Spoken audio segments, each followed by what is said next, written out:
কামরুল নিজে বলছে যে যদি আল্লাহ আমাকে বাঁচায় রাখে, আমি যদি সদস্য হতে পারি, তাহলে আমার 8 নম্বর ওয়ার্ডের জন্যই যারা দরিদ্র, যারা অসুবিধা, বিভিন্ন ফরিদপুর দেখা গেছে, আমি একটা অ্যাম্বুলেন্স কিনে দেবো।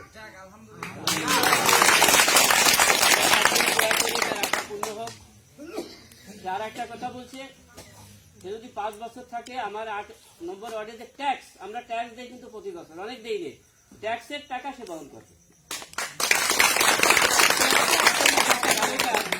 ভালো উদ্যোগ। এই উদ্যোগ আমার জানা মতো সৈয়দ আলী করিম নিয়েছিলেন।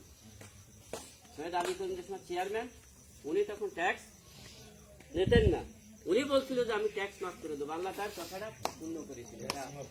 এই হিসাবেই নবীর মিয়া তা কামরুল ইসলামও বলল যে আমি যদি নির্বাচিত হই তাহলে 8 নম্বর ওয়ার্ডে ট্যাক্স মাফ করে দেবো।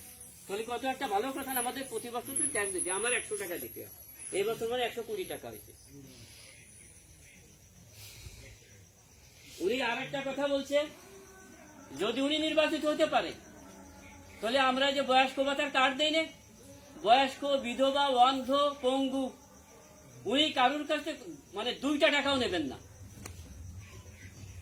যদি 2টা টাকা নেয় তাহলে একটা কমিটি থাকবে 8 নম্বর ওয়ার্ডে, তার মাধ্যমে ওনার বিচার হবে ডাইরেক্ট। উনি বলছে যদি আমি পাশ করি তাহলে দায়িত্ব আমার পরও আসবে, অথবা আমি তার কাছ থেকে 2টা টাকাও নেবো না, সব খরচ আমি বহন করে তার যারা পাওনাদার তাদেরকে কার্ড বানাই দেব।